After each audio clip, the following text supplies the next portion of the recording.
कोई ऐसा तो मेरा ऐसा तो हमारा काम है नहीं कि भाई मैं रोटी के लिए राजनीति कर रहा हूँ या किसी उसके लिए कर रहा हूँ। राजनीति तो अपने मान सम्मान के लिए और लोगों की सेवा हो जाए इसके लिए बस। अच्छा देखिए, ज्यादा समय नहीं लूंगा आपका। दर्शकों मैं आपको बता दूं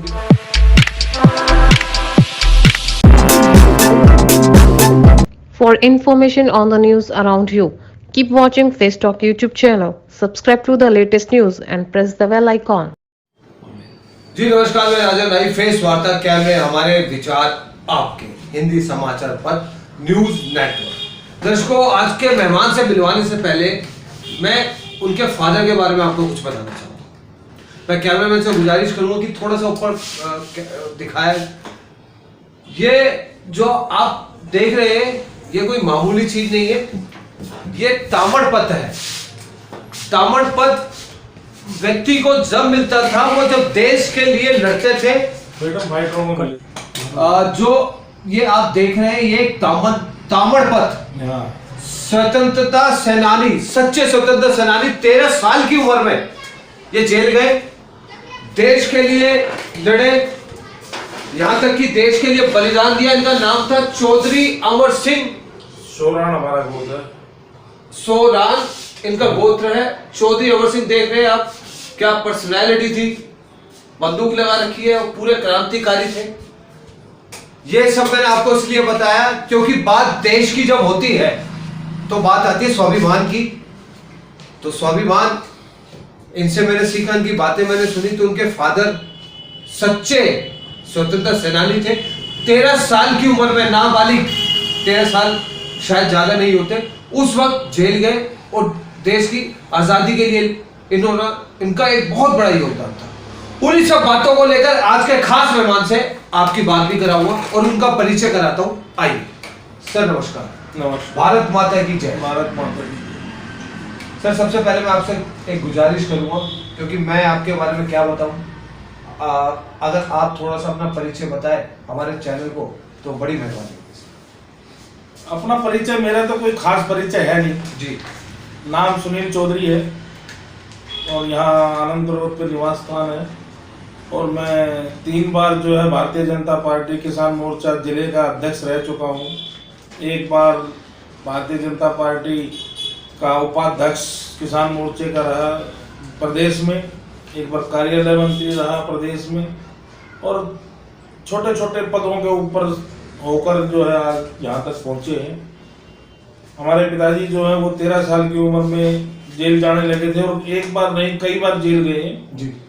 और उनको स्वतंत्रता सेनानी का जो है सम्मान दिया गया था। 15 अगस्त और 26 जनवरी को उनको अलग से बुलाया जाता था और जो है 8 अगस्त को भी अलग से उनके लिए खाने का इंतजाम, जो भी स्वतंत्रता सेनानी थे उनको बुला के उनके खाना पीना होता था। बाकी रहा मेरा, तो मैं तो एक आज भारतीय जनता पार्टी का एक सामाजिक कार्यकर्ता हूँ और पार्टी के लिए काम करता हूँ। जो आदेश ऊपर से मिलता है वो अपना काम कर देते हैं। हमारी पार्टी आम आदमी के नीचे से जुड़ा हुआ, जो पिछली कड़ी में लोग खड़े हैं उन लोगों के साथ जुड़ी हुई पार्टी है। तो आज ये पार्टी 2 आदमियों से 350 वोट, 350 सीट इन्होंने ली।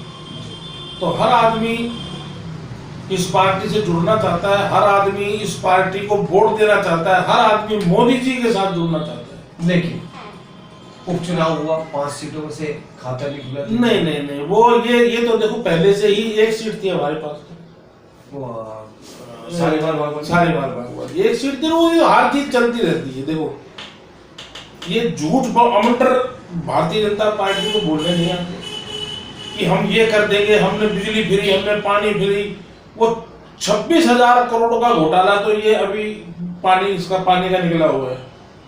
एमसीडी को उन्होंने पैसे नहीं देने। एमसीडी के जो हिसाब बनता है वो पैसे नहीं। पहले आपने देखा होगा सफाई कर्मचारियों ने हड़ताल कर दी जब जाके इतने पैसे। मैं ये कहता हूँ कि जो हिसाब जिसका बनता है उसका हिसाब उसको दो ना। सेंटर से पैसा मिलता है, अगर मान लो मैं कमा के घर ला रहा हूँ पैसे, मैंने अपनी वाइफ को दिए, तो वो बच्चों का आगे हिसाब करेगी करेगी। इतना बड़ा घोटाला करने के बाद भी, चलिए हम मानते हैं कि घोटाला हुआ, फिर भी 4 सीटें आम आदमी पार्टी की। नहीं समझ नहीं रहे, उपचुनाव तो जिसकी सरकार है देखो दिल्ली के अंदर, और जिनकी सीटें थी पहले भी उन्हीं की थी। एक सीट बल्कि उनसे छिन गई, हमारी तो जो है एक सीट की शालीमार बाग वाली गई है, ये आम आदमी पार्टी हो गई है, मगर उनकी जो सीटें थी ये है। मैं ये कह रहा हूँ कि आम चुनाव में और उपचुनाव में बहुत बड़ा फर्क है, जमीन आसमान का, क्योंकि सरकार इनकी है, सब कुछ इनके हाथ में होता है। और ये इतना बड़ा जुमलेबाज झूठा आदमी है, ये कुछ भी कह सकता है, कुछ भी कर सकता है। कितने स्कूल, 500 स्कूल खोलने की बात हुई थी, 150 कॉलेज खोलने की बात हुई थी। आपसे पूछता हूं, एक भी आप कॉलेज बता दो, एक भी आप स्कूल बता दो। उनका कहना है कि हमने जो पुराने स्कूल है उनको बेहतर बना दिया। कोई बेहतर नहीं, उनको रंग पेंट करके उनको तैयार किया गया है। मेरी वाइफ खुद टीचर है, एजुकेशन में रिश्तेदार है हमारे। मेरी उनसे बात हुई तो वो बोले भाई ऐसे है, देखो मैं कहा जी ये अब कैसे करने का, 9वीं और 11वीं, जो बच्चा 9वीं के अंदर जिसके जो फेल हो जाता है उस बच्चे को एडमिशन नहीं मिलता, वो प्राइवेट फार्म भरेगा ओपन से। जो 11वीं में फेल हो गया, अब मान लो 100 बच्चे हैं, सारे सेक्शनों में 100 बच्चे हैं, उसमें से 50 फेल हो गए, उन बच्चों को बाहर निकाल देते हैं, दोबारा उनको पेपर ही लेते उनसे, तो बच्चे रह गए क्रीम। वो 10वीं पास कर जाते हैं, वो 12वीं और रिजल्ट आ जाता है। अब उन्होंने कर रखा है, एजुकेशन वालों से ही बात हुई थी, एजुकेशन वाले बोलते हैं कि आप पेपर खाली ना छोड़ें, पेपर के अंदर आप जो क्वेश्चन आया हुआ है वो क्वेश्चन लिखें, आपको नंबर मिलेंगे, वो हमारा काम है। अगर आप कहोगे तो मुझे आप वीडियो भेज सकता हूं मैं उसकी आपके पास में। हाँ, क्योंकि उन्होंने बोल दिया कि भाई हमने रिजल्ट दिखाना है, तो ये रिजल्ट लोगों को दिखा रहे। आप ये पता कर लो हर स्कूल के अंदर जाकर कि आपके 9वीं के अंदर कितने बच्चे थे और 10वीं में कितने बच्चों ने दाखिला लिया है, 11वीं में कितने बच्चे थे, 12वीं क्लास में कितने बच्चों ने दाखिला लिया। आपने एक अच्छी बात बताई और मैं कोशिश करूंगा अपने चैनल के माध्यम से इस सच्चाई को सामने लाने की। अच्छी आपने एक अच्छा अनुभव दिया है मुझे, और इसका सच लाने की भी मैं कोशिश करूंगा, पूरी जांच पड़ताल करूंगा। इन्होंने कहा कि हम महिलाओं को फ्री दे दें, बस आजकल जो सुबह सुबह महिला जो निकलती है वो टीचर है, कोई बैंक में है, उनके पास अपनी गाड़ी है, नहीं तो वो किराया देने के लिए सक्षम है। हाँ, वो कमाने के लिए आपको टिकट चाहिए तो ले भी सकते। हाँ, नहीं वो उन्होंने, वैसे मैंने ये भी देखा है कि कुछ महिलाएं टिकट देती है, उनका कहते हैं क्यों, मैंने खुद देखा है। हाँ, टिकट दीजिए, ये हमारा अधिकार है, ऐसा सिस्टम नहीं। हाँ, तो ये जुमलेबाजी और ये ड्रामेबाजी है। जो देश को काम चाहिए, जो दिल्ली को काम चाहिए, जो दिल्ली को इंग्लैंड और लंदन से पेरिस बना रहा था, मैं ये पूछता हूँ कि वो इंग्लैंड, लंदन, पेरिस कहाँ है? आज 15 दिन में मेरे यहाँ पानी आया, आपको पता है? 13 दिन के अंदर मेरे यहाँ पानी आया, 13 दिन तक मेरे यहाँ जल बोर्ड का पानी नहीं आया। मैं कह रहा हूँ जो किसान है, मैं छोटा सा था, अपने पिताजी के साथ मंडी में जाता था, अनाज घेर के आ जाते थे और वो जो भी रेट होता था वो रेट लगा के और बेच देता था। तो मैंने एक दो बार पूछा भी, मैं कहा इससे रेट कर लगा, रेट जो रेट है वो ही लगाएगा भाई। अब मैं थोड़ा बड़ा होने लग गया तो मंडी में जाने लगा, तो मैंने देखा कि भाई वहां 1950 रुपए का रेट है, मगर 1450-1500 में वो दलाल खरीद रहे। तो मैंने एक दो बार कहा भी, 14.5, देखो जी मंडी का तो यही रेट है, यहाँ तो यही बिकेगा। प्रकाश सिंह बादल का लड़के का नाम सुखविंदर है, सुखविंदर एग्रो करके कंपनी है जो 5 लाख करोड़ रुपए का काम सिर्फ दलाली का करती है। अरविंदर सिंह का लड़का है, उसके नाम से कंपनी है।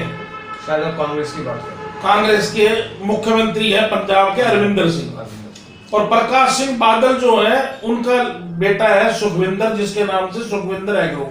ये 2 कंपनियां हैं जो पश्चिमी उत्तर प्रदेश में गन्ना खरीदती है, गन्ना मिलों को एमएसपी पे गन्ना मिलों को गन्ना देती है, मगर किसान से कम रेट पे खरीदा जाता है, किसान से कम रेट पे खरीदा जाता है।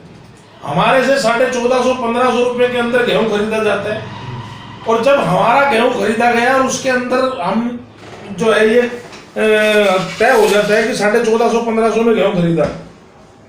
ये लोग क्या करते हैं, उसी टाइम उस अनाज को बेच देंगे। हमारे से नाम लिख लिया कि आपका 2 लाख का गेहूं हमारे पास आ गया, और मुझे उसमें 20,000 रुपए की जरूरत पड़ जाती है। मैं उससे कहता हूँ लाला जी 20,000 रुपए की जरूरत है, आप ये रख लो, मगर 20 दे दो मुझे आज। तो वो क्या करेंगे, लाला जी भाई लेके आएंगे, कहेंगे चौधरी साहब जरा इसमें अंगूठा लगा दो, तो मैं 20,000 रुपये लिख दिया, कहना ये एक जानकारी के लिए है, और 20,000 के ऊपर अंगूठा लगवा लेंगे मेरे से। मेरे से 2 लाख का उन्होंने सामान लिया, मेरे को तो उन्होंने 1 रुपया भी नहीं दिया, 20,000 दिए, उनके अंगूठा लगवा लिया। 3 महीने के बाद में मैं पैसे लेने के लिए जाता हूँ, मेरे को जरूरत पड़ जाती है, तो कहेंगे यार लाख रुपए है, लाख ले जा, बाद में ले जाएंगे। चलो गांव में इतनी जरूरत पड़ती नहीं। फिर दोबारा पैसे जब मैं हिसाब करने के लिए जाता हूँ, तो लाला जी बोलते हैं चौधरी साहब एक 20,000 की रकम आपके ऊपर खड़ी है। हाँ जी खड़ी है, लेके गए थे। उसका 2 रुपए सैकड़े का हिसाब से ब्याज लगा के और 3 महीने के पैसे काट के मेरे से वो पैसे काट लिए जाते हैं। मेरे 2 लाख रुपए 6 महीने उसने यूज कर लिए, मेरे को तो 1 रुपया ब्याज भी नहीं मिला उसका। और मेरी तरह कम से कम भी 20-25 आदमियों से उसने अनाज उठा लिया। उसको तो फ्री का पैसा मिल गया 25-30-50 लाख रुपए। उस 50 लाख को वो 3-4 महीने में घुमा देगा, क्योंकि खेल सारा ही 2 महीने का है। गेहूं का खेल सारा ही 2 महीने का, 1 महीना एमएसपी पे गवर्नमेंट भी आज की तारीख में भी ऐसा होता है। ऐसा होता है, आज भी होता है, आज भी होता। अटल बिहारी वाजपेयी जी ने जो है किसान क्रेडिट कार्ड बनवा दिए, और उस वक्त क्या था कि उससे पहले वो रखवाते थे। आज मेरे पास में किसान क्रेडिट कार्ड है, मैं किसान क्रेडिट कार्ड से मेरा खाता खुला हुआ है बैंक के अंदर। मेरा जो भी अनाज जाता है बिक्री हुआ, मेरे अकाउंट का नंबर दिया था, मेरे अकाउंट में पैसे आ जाते हैं, ऑनलाइन पैसे आ गया। मुझे जरूरत पड़ी, मेरे अकाउंट में पैसा नहीं है, मेरे पास किसान क्रेडिट कार्ड है, और मेरी 10 लाख की उन्होंने जमीन देखी हुई, इतने की इतनी जमीन है, 2 लाख की, 5 लाख की, लाख की, मेरी लिमिट बढ़ा दी। मैं गया बैंक में, दिए 5,000, 10,000, 20,000, 50,000, जितनी मुझे जरूरत है निकाल लेता हूँ हाथों हाथ। उसके ऊपर 0.4 ब्याज है। 3 रुपए सैकड़ा, 2 रुपए सैकड़ा नहीं है, 0 मतलब कि 4 पैसे, 0.4 ना के बराबर 4 पैसे। कहाँ तो 2 रुपए सैकड़ा, कहाँ 4 पैसे। अभी भी है, अभी भी है। अच्छा, ये अटल बिहारी वाजपेयी जी ने बनाया था, वो तब से चलता हुआ है, वो अब से चलता आ रहा है, जब से। अच्छा, अब मोदी जी ने और आगे उसकी लिमिट बढ़ा दी। अच्छा, अब मेरे को जिस भी चीज की जरूरत पड़ती है मैं वो वहां से ले लेता हूँ, वरना मुझे पहले पैसे जमा कराने पड़ते, उससे साहूकार से लेने पड़ते थे, उसको ब्याज देना पड़ता था। आज किसान क्रेडिट कार्ड है, किसान क्रेडिट कार्ड से मैं अपने बैंक में गया, जब भी जितना पैसा हुआ उतना निकाल लेता। बहुत सारी सुविधाएं मिली, बहुत सुविधाएं मिल गई है। और इस सरकार ने ये जो 3 बिल लेके आई है, ये कहते हैं कि कॉन्ट्रैक्ट फार्मेसी है। भाई मेरे दिल करेगा तो मैं किसी को दूंगा। अब मैं अपना किराए पे मकान दे रखा है मैंने, बिल्डिंग पूरी किराए पे है हमारी, उधर की भी इधर की भी सारी। अगर उसका दिल करेगा किराएदार का तो वो रहेगा, नहीं दिल करेगा अपने चला जाए भाई। अगर मेरा दिल कर रहा है, मैंने कॉन्ट्रैक्ट पे दे दी, और वो इसके अंदर कहता है कि भाई मैं तो गेहूं नहीं बोऊंगा, मैं तो शिमला मिर्च बोऊंगा, या तो इसके अंदर ऐसी सब्जी बोऊंगा जो विदेशों से आती है, जो 5 स्टार होटलों में लगती है।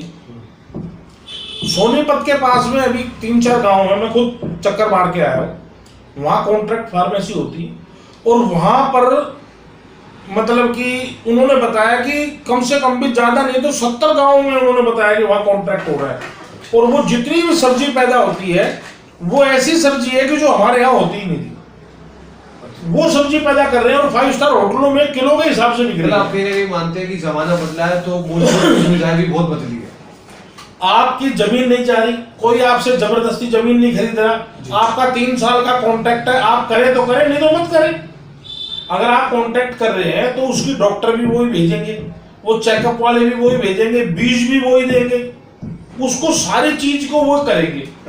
अब मैं अपनी जमीन, हम अपनी जमीन को खुद नहीं बोते, मैं अपनी जमीन को आगे बटाई पे दे देता हूँ। अच्छा, तो वो जब 1 साल के लिए देता हूँ, हर साल देता हूँ, मैं अपनी जमीन को बटाई पे दे दिया। मैंने अपनी जमीन जब आज बटाई पे दी, पैसे लेके आ गया, वो अपनी जमीन, मेरी जमीन में जो भी पैदा होगा वो उसका होगा। अभी पीछे उसमें ओले पड़ गए, भयंकर ओले पड़े थे, तो फसल खराब हो गई। उसी वक्त जो है हरियाणा सरकार ने जो है मीटिंग बुलाई और ओले के जो भी पैसे मुआवजा बढ़ता था वो पर एकड़ के हिसाब से, भाई इसकी कितनी फसल खराब हुई है, डीसी, पटवारी, एसडीएम, तहसीलदार, पूरी गैंग साथ में चली, हर खेत में गए वो, और हर आदमी खेत में गए, इस आदमी का इतना नुकसान हुआ, इसका इतना नुकसान हुआ, उन आदमियों को मुआवजा मिल गया। अच्छा चौधरी साहब, मैं अब बीच में रोक रहा था, माफी चाहूंगा, इंटरव्यू बहुत लंबा हो जाएगा। आपकी बातें, ये वो मुद्दा है जो शायद सुबह से शाम तक चलता है और आजीवन शायद खत्म ना। अब हम समाप्ति की ओर चलते हैं, प्रोग्राम को समाप्त करते हैं। बहुत लंबा इंटरव्यू हो जाएगा फेस वार्ता के माध्यम से, क्योंकि कोरोना आप देखें कि दोबारा से कुछ जगह में फिर पैर पसार रहा है। जब आप जन कल्याण करते हैं, लोग आपको सुनते हैं, आपकी बात मानते हैं, कि अपने मूलवासियों से, अपने देशवासियों से, अपने क्षेत्रवासियों से कोई मैसेज देना चाहेंगे आज के? नहीं, मैसेज इतना ही है कि जिस हिसाब से हमारी सरकार, जिस हिसाब से, चाहे वो दिल्ली सरकार हो, चाहे सेंटर सरकार हो, जो उन्होंने हमें मतलब कि गाइडलाइन दी है, भाई 2 गज की दूरी, हाथ धोना, एक दूसरे को टच ना करना और साफ सुथरा खाना खाना, ये आप उनकी गाइडलाइन करो। जो इंजेक्शन अभी आए हुए हैं, आपका नंबर आएगा, आप इंजेक्शन लगवाएं, मेरा नंबर आएगा, मैं इंजेक्शन लगवाऊंगा। मगर उसके अंदर ये ना कहें कि जैसे अभी मैं कल भी टीवी देख रहा था, उसमें अखिलेश कह रहा था कि बीजेपी का इंजेक्शन है, ये कांग्रेस का इंजेक्शन है। ये किसी बीजेपी का कांग्रेस का इंजेक्शन नहीं है, ये हमारे देश की दवाई है, देश के नागरिकों के लिए बनी है और देश के नागरिकों को लगे और सबसे पहले उनके लिए आराम हो जो बुजुर्ग हैं। जो इस, तो मैं तो यही कहना चाहूंगा कि ये हमारे देश की दवाई है और इस गाइडलाइन को, जो भी गाइडलाइन हमारे चाहे प्रदेश से हमें उसका वो मिला है, चाहे सेंटर से, उस गाइडलाइन को हम यूज करें। हाँ, और लोगों को जो है इससे ज्यादा से ज्यादा बचाव हो और लोग सुरक्षित अपने घरों पर रहे अपने बच्चों के साथ। जी धन्यवाद। देखिए, आज के खास मेहमान से मिलकर और इनसे मिलकर मुझे गर्व महसूस हुआ कि हम भारतीय हैं। उनके फादर एक स्वतंत्रता सेनानी थे, अपने बलिदानों की आहुति दी देश के लिए। और दूसरा, एक बात जाते जाते प्रोग्राम में इन्होंने कहा कि राज्य सरकार से भी गाइडलाइन फॉलो करें। और एक बात मैं आपको बता दूं, जो मुद्दे की बात सुनी, लेकिन फिर भी चौधरी साहब को जो पद मिला उस पर वो संतुष्ट है। और वो कह रहे वो पद भी मुझे मिले ना मिले मुझे कोई दिक्कत नहीं है, लेकिन मैं आजीवन भारतीय जनता पार्टी में बिताऊंगा। और मेरे जन कल्याण, चौधरी साहब का कहना है कि मेरे जन कल्याण यूं ही जारी रहेंगे और पार्टी मुझे जो भी पद देगी उसे मैं पूरी ईमानदारी से और पूरी मेहनत से और लगन से पूरा करूंगा, निभाऊंगा। बहुत अच्छी बात है। लेकिन मैं ऐसे व्यक्तियों की हमारे देश में, राजनीति में आने की जरूरत है, एक बड़े पद पर बैठने की जरूरत है, क्योंकि ऐसे जो व्यक्ति होते जो निस्वार्थ जन कल्याण करते हैं, ऐसे लोग देश की भलाई के लिए और देश में ही देश के हित के लिए सोचते हैं। और जाहिर सी बात है, जो देश के हित के लिए सोचेगा, लोगों की भलाई करेगा, तो हमारा देश विकास करेगा। अब ये जनता तय करेगी। अगर सरकार तक मेरी गुजारिश जाती है, या तो कुछ सिस्टम चेंज हो, ऐसा कुछ हो, या ऐसे सज्जन को, ऐसे व्यक्ति को एक अवसर दिया जाए जन कल्याण के लिए। इतना कोई ऐसा तो मेरा ऐसा तो हमारा काम है नहीं कि भाई मैं रोटी के लिए राजनीति कर रहा हूँ या किसी उसके लिए कर रहा हूँ।